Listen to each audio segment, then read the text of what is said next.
Hello and welcome to the Pots and Trowels podcast with me, Martin Fish, joined by Jill and Sean. Hi. Hello. We've got a full episode for you this week. I've been out and about catching up with an old friend, Graham Porter, who I've known since I was an apprentice gardener when I was 16. So we're going to be finding out a little bit more about Graham's work in horticulture. And Martin's got a few things that you can be doing around the gardens, dividing primulas, and some information about fruit bushes and whether your greenhouse could get too hot. There's a quick recipe for blackcurrants as well with Martin's jobs.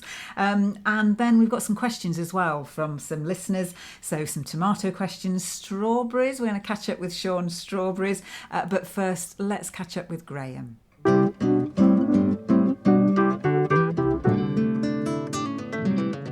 So Graham, you've just been presented at the Harrogate Flower Show with a very prestigious award, which we'll touch on in a few minutes. But before that, just tell us a little bit about your career, because you've had quite a long career in horticulture, a very distinguished career in horticulture. So how did it all start for you? Well, probably with a packet of candytuft seed when I was 8. We lived with in rented accommodation, and the old lady who owned the house had been a florist in her younger days. And at the age of 8, she presented me with a packet of candytuft seed and a square yard of ground, square metre in modern day parlance. Mm-hmm. And so I sowed these candytufts, and of course they germinated. And a few weeks later, of course, they came into flower. And I was completely amazed by these tiny, tiny little seeds would turn into these incredible flowers, you know. And at the age of 8, it's a world of magic, isn't it? You know? Absolutely, yeah. And so I helped her to care for the garden as I got older, you know, cut the grass and cut the hedge and all these sort of things. And at the age of 15, we had a careers talk at school, and the careers master came in and went round the class and asked us what we were going to do. And I said, well, I wanted to be a cartographer, but actually I've signed up for an apprenticeship with our local parks department. And on the 22nd of June, this was 1966, remember, so if you would follow your calendar back, you know, I started as a garden labourer in a park that I played in as a child. I suffered badly from hay fever, and so they wouldn't sign my apprenticeship indentures until I'd had the first summer. So I spent the first summer as a garden labourer, and I was perfectly happy at £5 a week or whatever it was, you know. And eventually I was cleaning public toilets every morning in the park, so that was a bit of fun. And then the head gardener came to me one morning and he said, I think you probably you've earned your brownie points, you're going to use a lawnmower today. Well, of course, I was in second heaven, you know, this industrial lawnmower with a big chugging engine, and I thought it was wonderful. And I did a 4-year apprenticeship in Southend Parks Department, and we worked in nurseries, cemeteries, public open spaces, in the office, in the various nurseries that the organisation had. In the days when Southend was a very prestigious parks department. Sadly, you know, we all know what's happened to parks departments in recent years, but in those days it was a wonderful apprentice. I went to Writtle College for day release for 4 years, and really enjoyed that, and obviously learned an awful lot more. So you realise that all of a sudden you're starting to build this funny thing called knowledge and skills up. Then I went to Askham Bryan, my first venture into Yorkshire, and I did the national certificate for a year, a wonderful year with some wonderful lecturers. And then I got to, going back to Southend, I was elevated to the status of foreman. Remember that, you know, it's only like 5 years since I've been a garden labourer, and all of a sudden I'm a foreman in charge of 5 or 6 guys, you know, on the prestigious Southend. If anybody knows Southend, the clifftop gardens at Southend were legendary, and I was in charge of these and the guys that were looking after them. And I did that for about 18 months, I think, and I really enjoyed it. But I decided it was time to escape and spread my wings a little bit. And so I ran back to Askham Bryan as a technician. And that was a strange period of my career, but we won't talk too much about that. But in the time I lived at Askham Bryan College, there was this young lady who was a cook. And you can imagine what happened, you know, the cook and the gardener, you know. It's a good mix, though. It's a good mix, and it works very well. And so we got together, and eventually we got married. And then, of course, where did I go, Martin?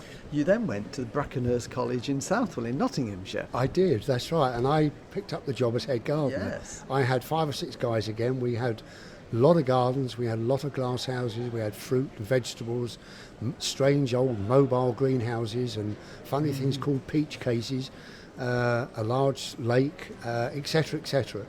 And we had 3 years, the first 3 years of our married life were there, and we had our first child there, who is now 47, just to give you an idea of scale and time, you know.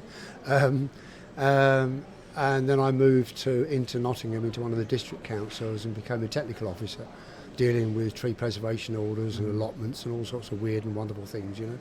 And I think we crossed again, didn't we, then? Because the reason I knew you were at Brackenhurst is because that's where I started my college training, doing my city and guilds when there. I was the head gardener, you were an apprentice. That's right, exactly, yeah, with Peter Mallet and Arthur Organ, that's right, who were the two lecturers. And Peter, we still keep in touch with, lives in Nottingham. Yeah. So yes, and then our cross passed again when you were working for Nottingham City Council. Yes, I having done the district council thing, this job appeared as training officer for Nottingham City Parks, and they had at the time, I think, about 250 manual employees, including foremen and charge hands and so on. And so I ran what in those days was called a local government training board training scheme for them, and I developed it over a 5-year period. And it included apprentices.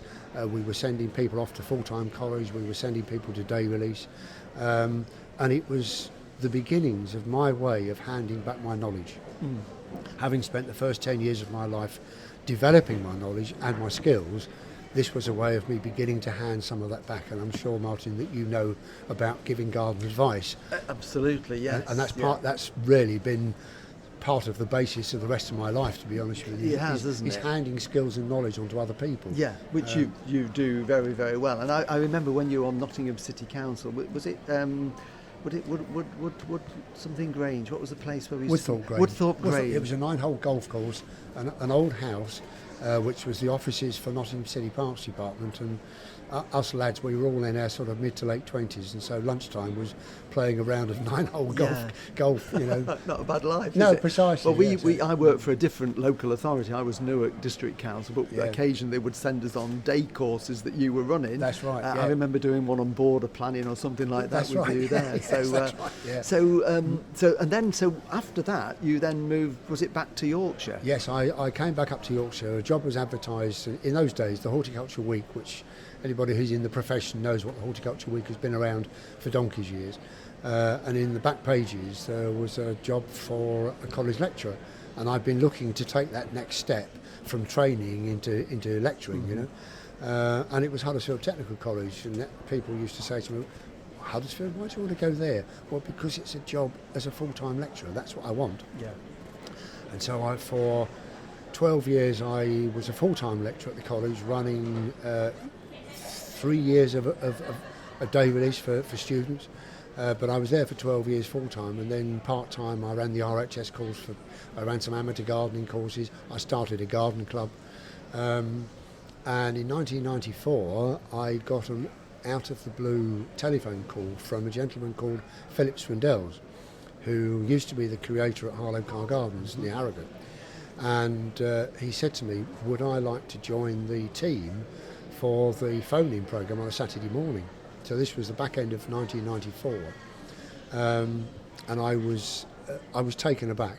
I was shocked that I would have been asked to do such a thing, because I didn't see myself as being anything particularly important in horticultural terms.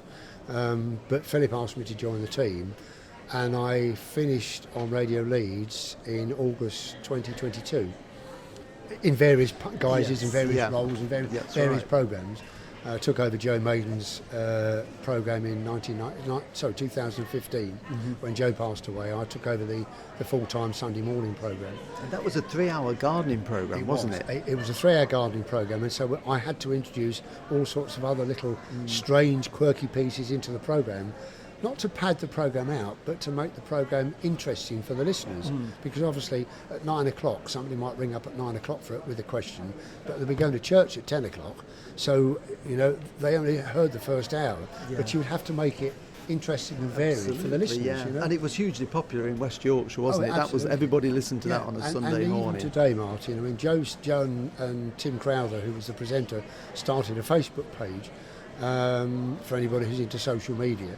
and Tim Crowther and I still manage that Facebook page today. It's called Go Gardening on Facebook, and we've got 8,500 members. And I still dip in and enjoy doing it. Yeah. And it was a lovely programme. Jill and I were lucky enough to be invited in as guests on a couple of occasions. When, and it was. I think it was when your first book was published. I think it probably was. Yeah, that's good. We could mention that if you like. Well, we can do. Yes, it's just been. Yes, you can do. Yeah. You're also heavily involved with the Chartered Institute of Horticulture. Have been for a number of years. So maybe we'll take a little break and then we'll pick up on that later.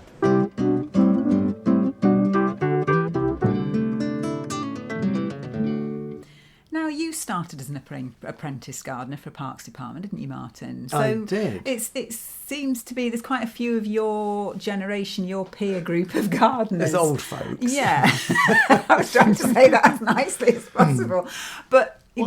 Successful gardeners, is that what you mean? Yes, that's what I'm saying. So Graham, you and there's quite a famous one as well, isn't there? Alan Titchmarsh started off as an apprentice gardener. So it must just give you a really good grounding in all things horticulture. So you get to see lots of different aspects. Yeah, no, it was, and that was in the days when Parks departments did all of that. I don't think they do anymore. They've all, with cost cuts and everything, they've all shrunk, haven't they? But it was because I started my apprenticeship in the glass houses, so we were growing house plants, we were growing cut flowers, we were growing all the bedding plants for the parks. So we did all the propagation, which was a brilliant grounding in growing from propagating to planting out. Flower ranging was all part of it, believe it or not. But then we'd be in the parks, so you'd do turf maintenance in the parks and on the bowling greens and the cricket fields. You would do planting, tree pruning, shrub pruning, rose pruning. You would do everything that you would associate with being a gardener, essentially. And then, as well as doing the apprenticeship at work, where you were trained by some really, really knowledgeable staff, and we still had one or two of the old gardeners that had been in private service before the war, and because then all those big houses went, so they'd end their days on a parks department, and they got all these old skills that had been passed down by the Victorian gardeners. It does make me sound very old now, doesn't it? But then I went to college and used to do a day a week at college as part of your apprenticeship and to get your city and guilds, and that's when I went to Brackenhurst, and that's where Graham was at the time as a head gardener. So it was a good training, and there are qualifications you can get now, but it's all very different. It's not, I don't feel it's as intense and as thorough now. It's more specialist, whereas we had a really wide grounding in horticulture. How long are you an apprentice for? Were you an apprentice 3 years. for? 3 years. Yes, but I think Graham it changed, because going back further in time, there used to be 5-year apprenticeships, then it went to 4 years, then 3 years. So even in my day, it was changing. Well, now you just do a week's course, don't you? Well, I think so, yeah. You just watch a couple of YouTubes and you're there. Well, we can't argue with that as long as they're watching our YouTube. Exactly, It's fine. Yeah. But you can have all the qualifications you want, but it's experience as well, because, if you've got years of experience, you learn more. So you need the qualification, I think, and then you've got to put that into practice and learn by your mistakes. Yeah, and then I remember you sort of telling me when you were at college, you used to do plant identifications, didn't you? And they'd just give you leaves and things, and you had to say what they were. We've talked about this in a podcast before. Here's 100 plants, or that's here's right. 100, That we used to do. When I was at I went then on to do full-time college at Merristwood in Surrey, nursery practices, and the plant idents were fortnightly. So you would be given a list of 100 plants in a particular group. It could be conifers, it could be shrubs, it could be house plants, it could be perennials, whatever. So it was a different type. Weeds were part of it. You'd be given a list of 100 plants with their full botanical names, so genus, species, varieties, cultivars, etc. And you had to learn them all, because on the 2 weeks after, we used to do it on a Saturday morning, they would lay out of that list of 100, there would probably be 25 or 30 selected at random and laid out, and you then had to identify them. But it wasn't just knowing what they were, you had to be able to spell them correctly, and for every grammatical and nomenclature mistake you made, if you used a capital where it should be lowercase, or single inverted and it should be double, you would lose half a point. So each plant name was worth 5 points. If you made enough mistakes, even if you knew its name but you made enough spelling mistakes, you could actually lose out completely. So it wasn't just remembering the names, you had to know how to write them down in the correct way. Yeah. So lots and lots of learning, absolutely perfect Latin. Sounds like you could have been a lawyer, Mark. Well, no. The trouble is remembering it now, isn't it? That's the trouble, yes. But yeah, very, very different. But I thoroughly enjoyed it. It was brilliant. Loved it. Good. Oh, fabulous, Good. fabulous. Well, coming up later, we've got a couple of questions to answer. But if you've got a question for the team, drop us an email, info@potsandtrowels.com. And if you've got a chance to leave us a podcast review, we really appreciate it, don't we? We do. And you've got some jobs for us to keep us busy. I have got Yeah. some jobs for us to keep us busy. Thought you yes. might have. Oh yes, we're going to give and for everybody else that can share them as well. First one is primroses, the old-fashioned primroses. We've got a clump in our garden that we brought down from North Yorkshire that actually came out of a friend of ours, Dennis's garden, and I planted them in the garden and they're growing. And these are those old-fashioned polyanthus type primroses that, lovely bicoloured flowers. Now they've finished flowering, if you've got any of these old-fashioned primroses in your garden or polyanthus that come back year after year, once they finish flowering, it's a good time to divide them if you want to get more plants for free. So literally just cut off the old flower stalks, dig them up with a trowel or a small spade, carefully pull them apart. They'll come apart quite easily into sections with the roots on. I often trim the leaves back a little bit just to help them recover. Plant them in the garden, space them out, new clumps, water them in, and they establish really quickly. And then next year you'll have this fantastic display of your little primroses. So that's something you can be doing. If you've got a greenhouse, even if it's a cold, unheated greenhouse, and you're putting in, your tomatoes and your peppers, and you're starting off your veg and your bedding plants in there, please remember, on a sunny day, get the windows and the doors open, because it can get really, really hot in there. Too hot and the plants can be damaged. So a lot of people think the warmer the better. Well, it isn't the case. Once they get to a certain temperature, then they stop working. They just go into lockdown. So, if it's nice and warm when you walk in there, just open the window or the door bit just to get a bit of airflow. Keep them nice and healthy. I'm going to be feeding the fruit bushes. I've already done a bit of mulching, but we're getting the berries starting to form soon on the blackberries, and the raspberries are making growth. So just a general feed all around them will encourage them not only to grow, but it will help the fruit develop and ripen later in the season. Oh, I'm going to interrupt you there because we had quite a good crop of blackcurrants this year. No, not this year, last year, didn't we? So I'd quite like another good crop this year because I've frozen. They freeze really well. Just open freeze them, bit of greaseproof paper on a baking tray. Spread them out in a single layer, pop them in the freezer, and then when they are solid, then you can just put them into a freezer bag and seal them up, put them in the freezer. So we've been using them up because I want to make room in the freezer now. We were chatting about freezing blueberries last week, weren't we? But the blackcurrants freeze really well, and we've been having a bit of a healthy vitamin C boost for breakfast, haven't we, the last few days? You've got to do it when you get to my time. Really easy to do. So for a portion for one person, depends how much you want to drink, about 50 grams of blackcurrants. You can use them frozen, or when you've got fresh, do it with fresh. And about 3/4 of a glass of milk. Whiz those together with a stick blender, and then you can pass them through a sieve because there'll be lots of little bitty bits that you don't necessarily want to drink. And then add in a couple of teaspoons of runny honey and a tablespoon of oats. And then whiz that again with your stick blender, and then you've got this drink that is a lovely sort of lilac-y colour, but it's full of vitamin C, and because it's got the oats in there, it will sort of fortify you through the day. So you won't be able to have any biscuits at coffee time. You won't Too need late. them. I've already had one. But I've had double oats this morning because I had, as well as that, I had my porridge with honey on as well. You did, So I've had double oats today. I don't know what that means. That's good. Try it, Sounds Sean. good. I'm up for that. I'm addicted to granola at the minute, but we've been putting a few blueberries on. But I'm afraid to say purchased from a supermarket. Well, very good. I mean, the colour of blueberries, blackcurrants, that purple colour just tells you that they're really good for you, full of vitamin C, lots of minerals, but it's the antioxidants as well, and they're just an all-round good thing to have, aren't they? So yeah, handful a day. Yeah, exactly. Fantastic. Just a couple of quickies. There's still time if you haven't done it yet and you want a few hardy annuals, then put a few of those directly in the ground. You don't have to start them off in trays or anything. So if you've got a packet of seed of the hardy annuals that are really fast growing, will produce masses of flowers right the way through the summer into autumn. Just scatter them, rake a bit of ground, scatter them, rake them in, and they will pop up in a matter of no time at this time of the year. And if you've got potatoes you planted a few weeks ago and they're starting to push through the ground, just earth some of the soil up, make that ridge of soil over them as they grow, and you'll get a much better crop. So loads to be doing out there. Oh, fabulous. Well, I think now we should probably go back and hear a little bit more from Graham.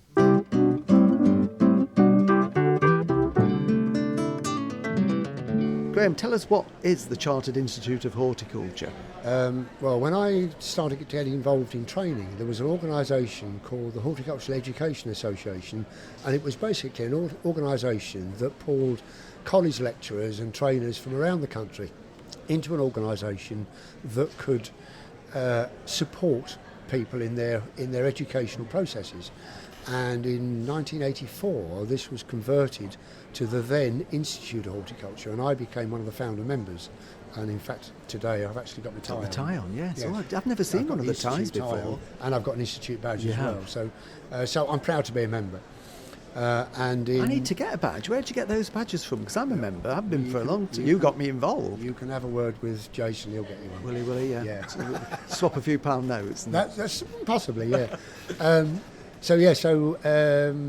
In now, what year would it have been? Year 2000. I attended the first of my many Young Horticulturist of the Year competitions in Shrewsbury Town Hall, or Shrewsbury Town Hall, depending on which school of pronunciation you come from.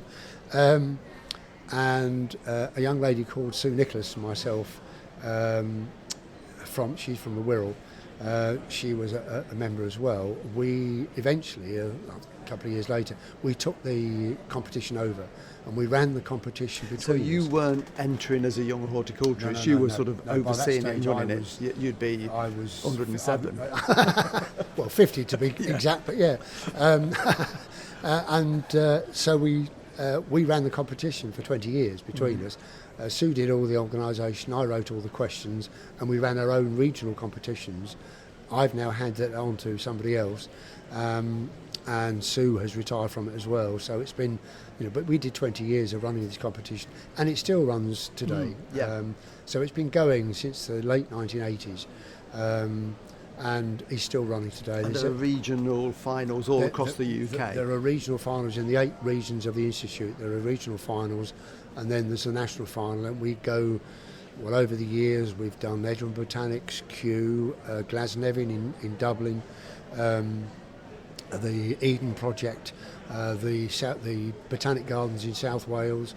Cambridge Botanics, we've been all over the country and held the national finals.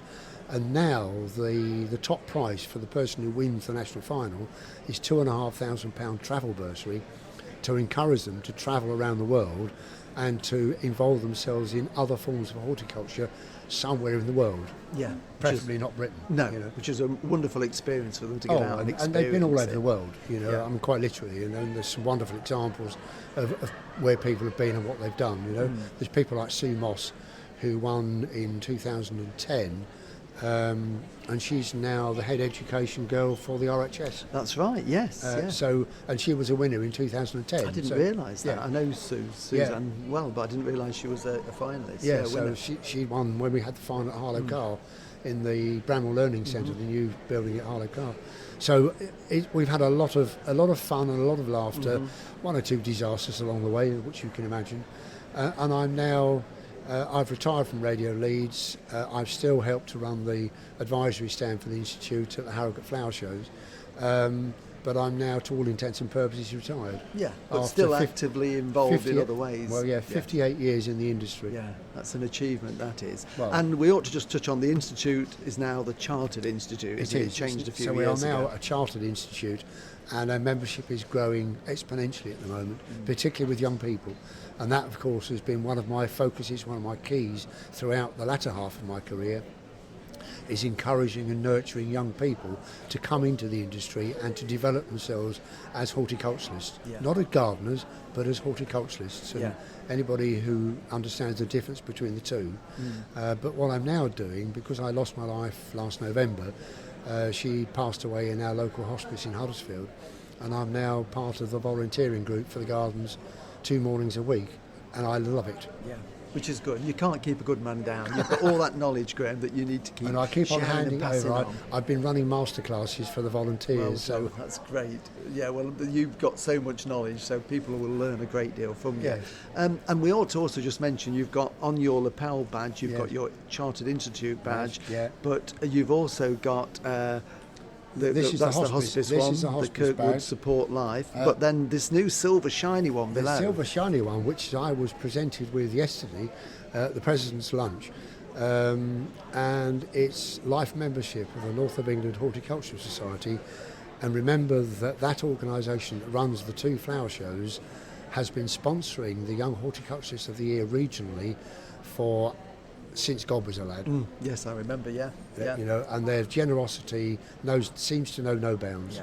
So, and it was. I was there at the lunch yesterday, and it is basically for your contribution to horticulture in the north of England. The amount of work you've done in recognition of that. And I was lucky enough 3 years ago to be presented with the RHS Harlow Car Medal again for my contribution to horticulture within the north of England. So, and being a southerner, I can say that. Yeah, you can exactly. Yeah, from Southend to Yorkshire, Southend to the best county in the country. Marvellous, Graham. It's been lovely to catch up with you and great to see you. Yeah. And I know you're on the stand today answering people's gardening queries. Dishing out pearls of wisdom. Exactly. Yeah. So thanks for joining us. Super. Thanks, Martin.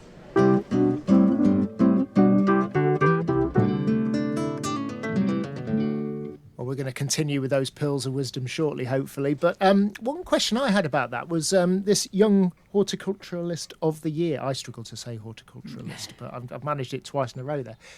Who's eligible for that then? Is that, what is there an age rating? Do you have to be what's the deal? Do you have to be working in horticulture? Yes, you've got to be working in horticulture, whatever sector. It could be commercial, it could be nurseries, it can be amenity.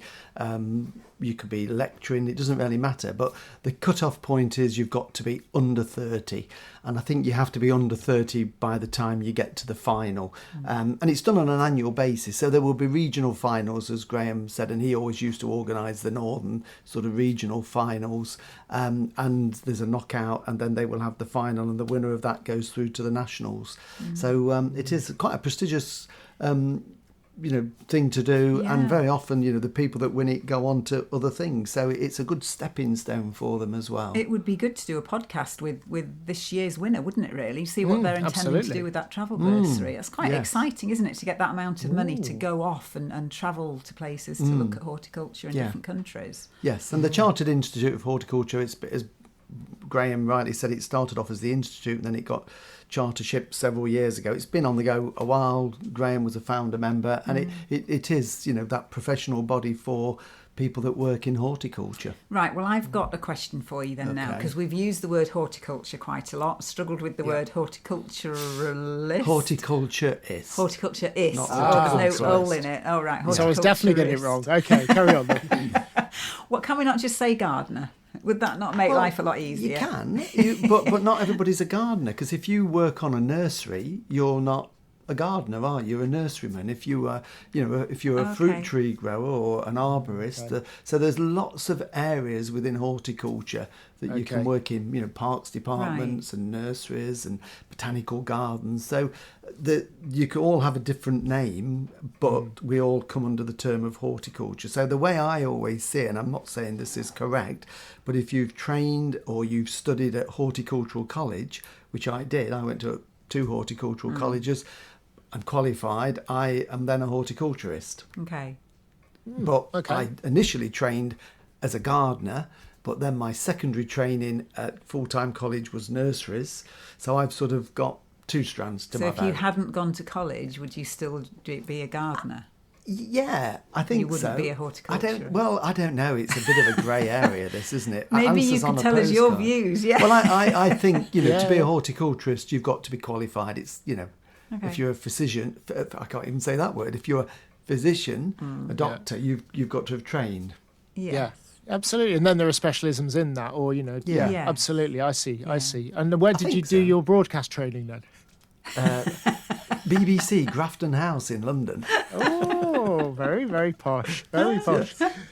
Well, we need somebody who's a gardener or a horticulturist now to answer a couple of questions. Are you up for the challenge? Do I fit this bill? Yeah, or you are can be doing both. it? No, Can you I can be both? Yeah. All right. Well, but there's one question coming from Wendy. She wants to know, she's got one of these sweet peas that's supposed to reappear every year. And unfortunately, it was put in a pot a couple of years ago and forgotten about. But it seems to have been given a bit of life. It seems to be coming back to life. So what can she do to kind of rejuvenate it and get some flowers this year? Okay, right. Okay, so this is the perennial sweet pea, sometimes known as the everlasting sweet pea. So it comes back every year. So we often grow sweet peas from seed every year for cut flower, but this is a truly perennial one. Tough as old boots, totally frost hardy. Plant it in the garden and it grows and it scrambles and it has smaller flowers, but they're usually white or various shades of pink and really, really attractive and great for putting up a trellis, and it would just scramble all over the place. The only slight disadvantage of it is the flowers aren't scented like the ones that we grow from seed every year, but it is a beautiful thing, and when they're flowering well, they look really good. In the winter, the top dies off and it dies back down to the root, but it's got a thick fleshy root that stays underground and bursts into growth at this time of the year. So what I would do, Wendy, is, I hope you're listening to this, is you clear away any sort of dead growth on the top, the remains of last year's stems.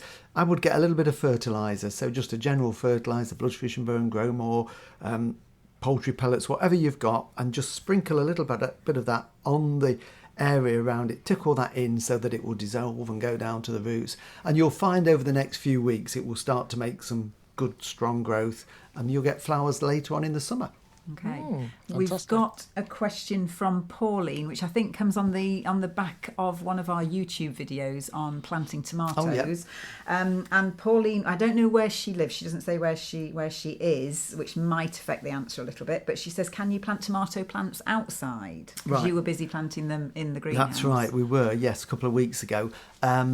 Yes, you can plant them outside. There are some varieties that are actually sold as outdoor varieties, but in theory, any tomato would grow out as long as it's in a warm position, and that's what they need. So if you are planting your tomatoes outside, always plant them somewhere sheltered. If you can put them against a sunny wall, all the better. But don't put them out, Pauline, until the danger of frost has passed wherever you live. Now, I obviously don't know where you are, but if you're down in the far south, of England, it's going to be, sort of middle of May, I would have thought. If you're up in the top of North Yorkshire, you're going to be looking right at the end of May. In fact, where we are in Lincolnshire, we always say end of May, hopefully it's safe and you can put them out. So if you've got your plants now, just keep them frost free. You could put them out in the daytime, leave them in the pots, but if we get a cool night and the temperature's really dip, just bring them inside, put them out again the following day. So that acclimatises them as well to being in a cooler condition. Are you more likely to suffer with tomato blight if they're outside? That you can. Tomato blight is an issue that you can get, and you get more of a problem with it outside because it's the rain that carries the spores. And you get those sort of, if you get muggy nights and humidity, then it can be a problem in the summer. But there are now lots of really good varieties that have got a good resistance to it. So look out for those if you're buying any plants in. And, we ought to point out, if you haven't sown your tomato seed, I know we're in May now, but there is just about time for outdoor tomatoes. You'll get a much smaller crop, but you'll still get 2 or 3 trusses. But you can always buy a plant from a garden centre as well, can't you? I made the assumption that having the tomatoes outside, they'd be more healthy because there's a fresh breeze and but obviously no, if the spores come on the rain, that's the reason. That's it. No, then you've had it. How are your strawberries doing, Sean? You were talking to us about them on the podcast. Yeah. Oh yes, because I was promising you could share the strawberry that I get as a yeah Do you know I'm looking what? forward to it. I took the advice. I potted them on bigger pots, fresh compost. I've made a hanging basket. I only had a small hanging basket, so I've put 3 plants in a hanging basket.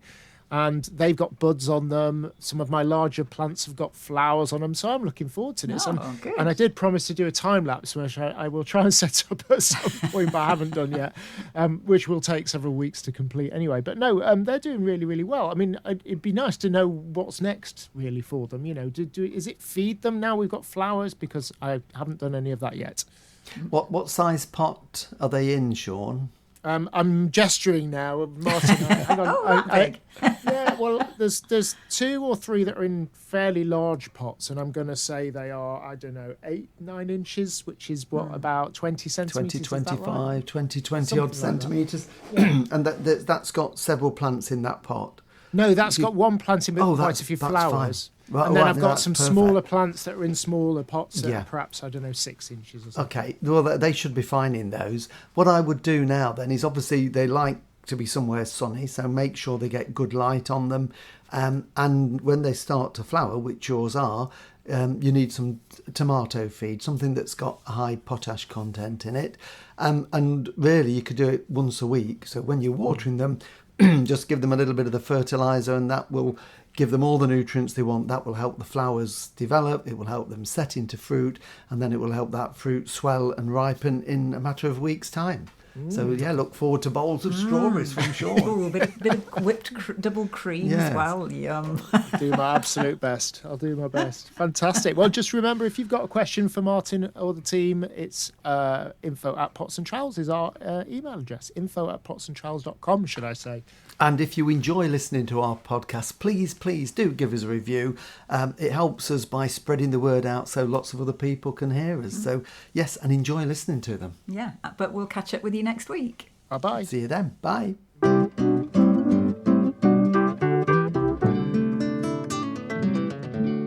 Watch the videos on YouTube or Facebook, follow us on Instagram, Twitter or X, and subscribe to the podcast and never miss a thing. For more information, go to potsandtrowels.com.